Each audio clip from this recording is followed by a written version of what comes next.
Vieja amiga oscuridad,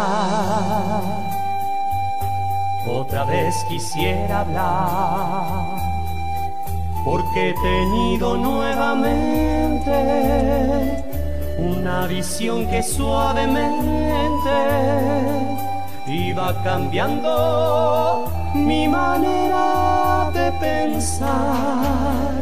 La oigo hablar, la escucho en el silencio.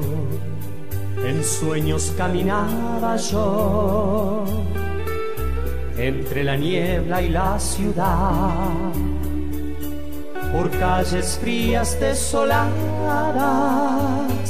cuando una luz blanca y helada hirió mis ojos y también hirió la oscuridad.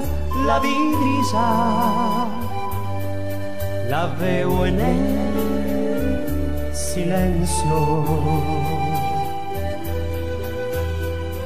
En la desnuda luz miré, vi 1000 personas, tal vez más, gente que hablaba sin poder hablar, gente que oía sin poder oír, y un sonido que los envolvía sin piedad. Lo puedo oír, sonido de silencio.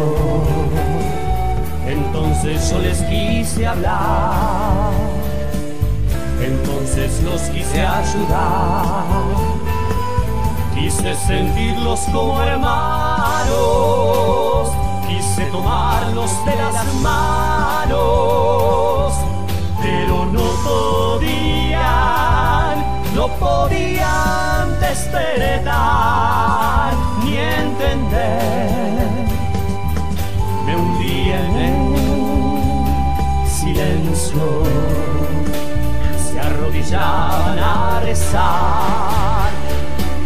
Aquella luz era su Dios.